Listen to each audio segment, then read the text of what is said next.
a lot of the ideologies relevant to woke culture, they are being discussed in Davos at the World Economic Forum, and that's in Switzerland, by the way. When was woke really kicking in? Well, in 2004, the ESG scores were mentioned for the first time, and I think we can say that when ESG is starting to be incorporated into all businesses globally, and especially in America with all the biggest companies, then I would say it has become a real thing. Now let's talk about who are the key people that is promoting woke. So at the WEF, or World Economic Forum, we have Klaus Schwab, and then we have one of the chairmen, George Soros. I'll put a link in the description on a video about George Soros, because he's a pretty relevant person as well. So you can check that out in the description. And then there's, in America, all the lefties and the current administration as of 2020, they are also woke and promoting all of these things. Okay, now let's talk about how much money is involved in woke. So through the ESG score system, that is basically like the woke score of a company, there's trillions of dollars at stake. And if a company gets a low ESG score, it will have a more difficult time on the stock market. So it's quite important for companies that are ambitious and want to grow to have a good ESG score and basically follow woke culture or face difficulties. Okay, so I'll post a link in the description that goes through how much money is involved and how, and the video is by Patrick Bet-David. Really interesting and really smart guy. And by the way, a little bit about my background. I'm a former student of nanoscience and entrepreneur. I've been doing business in 4 different countries. So I have both a scientific approach, but also I see the cash flow. And on an international scale, I'm pretty used to zooming out and seeing the big perspective. But also with nanoscience, where we're working with the smallest parts and particles in the universe, I'm also able to zoom in and see exactly what's going on in the details, which is kind of what we're trying to do in this video, both zooming out and zooming in and understanding each part, because there's a lot of moving parts in this. It's basically a new culture that is affecting cash flow and that is changing the direction of history by using psychology in its favor, and you could also say human weakness in the human psychology. And then it's basically changing the whole political landscape of the world. And we will, again, at the conclusion, we'll talk about why and who probably initiated this, okay? So let's return to how woke works. So now I ask you, try to think back in the last couple of years, if you've been in a crisis, like a global crisis, where you felt like you had to accept a solution that might include a lot of cash flow for certain industries and include a changing of the laws or the legal framework of your country, and then ask yourself, if you have felt pressured to offer your support, and also if you have been presented with an opportunity to do virtue signaling, such as if you have been encouraged to change your profile picture or add a little logo on your profile picture. Hey, I have been supporting this product or this cause or this war in your profile picture on social media in order to improve your social acceptance status. If you can recognize this pattern in the last few years, and if you have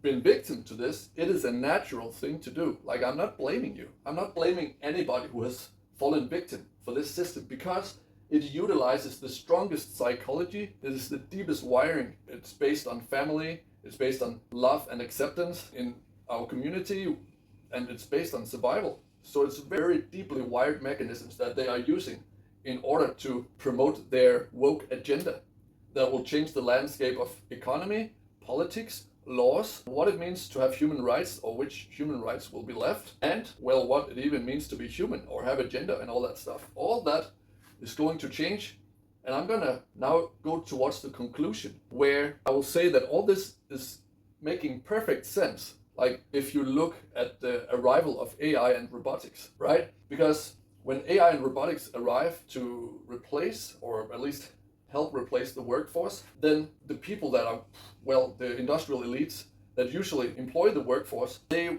want to retain their influence in the world, right? They want to retain their power, I would assume, so they can keep being the elite. That's just what I think. And it's something that's also deeply wired in human psychology. I can recognize these tendencies from myself doing business.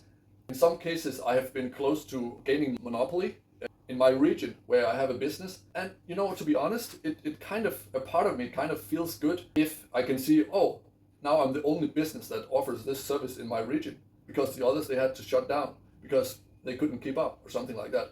there is a sense of competitiveness in all humans, I think, in order to survive and to compete for resources. It is, I think the industrial elite that have created this woke culture, that are already multi-billionaires, I think they're extremely desperate and to a level that's unfair, just based on how far they take it. So now I will go into detail of the hypocrisy before we get to the conclusion. Okay, so let's talk about the hypocrisy. So in the gender equality and fluidity movement or ideology, they talk about in the universities where you're supposed to distribute knowledge on a scientific level, right? On the universities that are woke in America, they say that it's not possible to provide a definition to what is a boy or what is a woman, okay? So according to the woke universities, you're not supposed to be able to provide a definition of what is a woman and what is a man. And even children can come up with this, but they say on the scientific terms, it's fluid. You can decide whatever you are. But we all know, like you out there, the viewer, even your kids, they'll be able to say, well, women, they can give birth to children, get pregnant, and men cannot, for example. There's also more details you can go into, right? So that's a pretty good place to start, isn't it? So the hypocrisy is that even on the education institutions, they are saying that it's scientific, but it's as far away as science as you can get. It's just almost pure nonsense, okay? And then it's supposed to be about justice, about an equality thing. That's something related to justice, right? But then again, in UK, now you can actually go to jail if you even say something about that you think you can provide a definition for what a man or a woman is, like an exact definition. And then you can go to jail in UK because it's against, they have approved a new law, which is what I talk about, is this woke is starting to become more powerful than the laws of governments in some places. And it's getting more and more prominent. It's going step by step, a little bit here, a little bit there.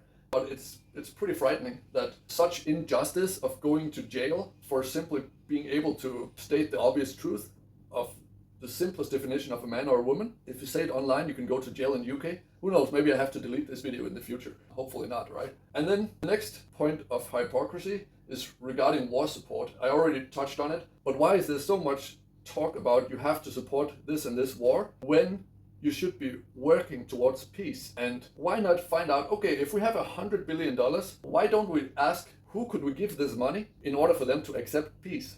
Like the leaders of the countries or their most influential friends or business relations or party members or other governmental parties, citizens. How can we distribute this money in a way that creates peace? We've never talked about that in mainstream media. It's absurd. Okay, so that's another hypocrisy. It's like you have to support war but not peace, but actually peace should be the goal because that's what we all want. And then with the global health crisis, there's also hypocrisy. They're promoting the science of this new product, but according to the Twitter files, they have silenced the leading epidemiologists from Harvard, Stanford, and Oxford that came together and signed an agreement or a letter that this was completely unscientific.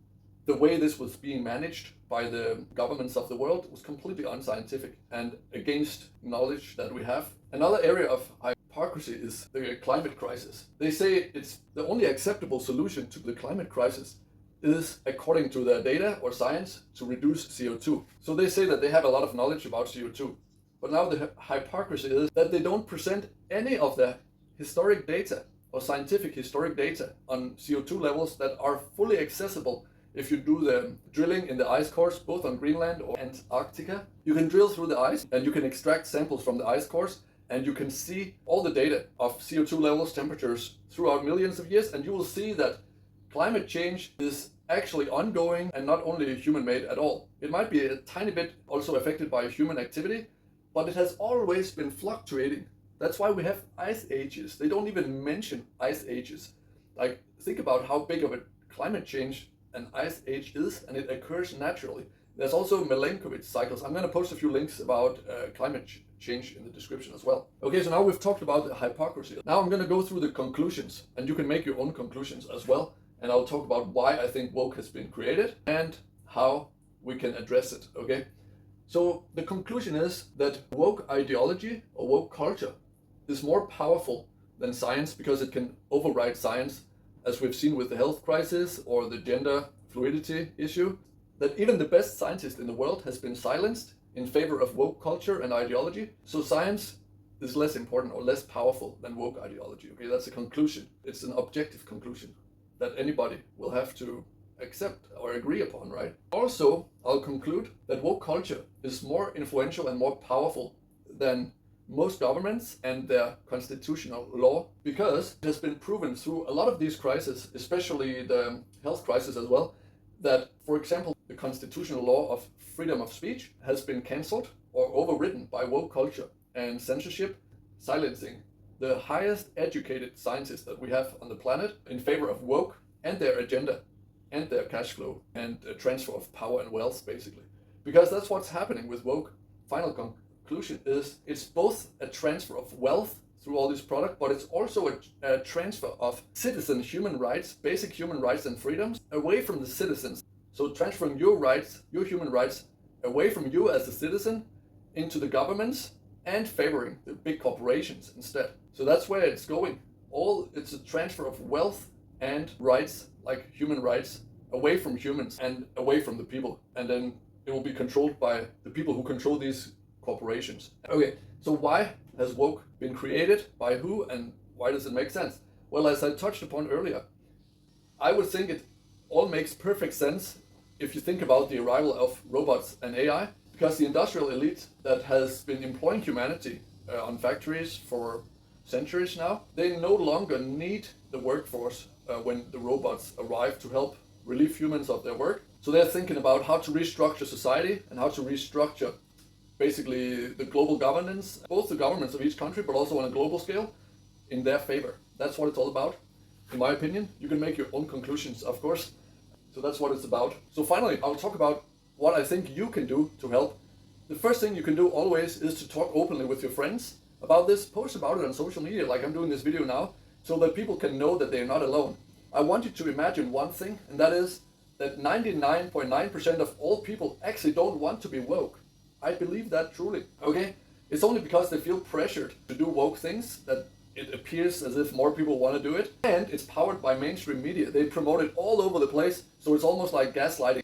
When you look at the media and you just see woke stuff everywhere, it's called gaslighting, when they make you feel like you're insane if you don't believe the same, because they promote it everywhere, and then you will feel weird if you don't accept or support these ideologies. That's called gaslighting. So retain your common sense and speak about it with your friends. And when enough people speak about it openly, things will change, because the people in position of making a change, they will make a change when they know they have enough support. Enough about that. I was trying to do a 10-minute video or 5-minute video, but it was a bit longer. In any case, thank you for watching, subscribe, and see you on the next one.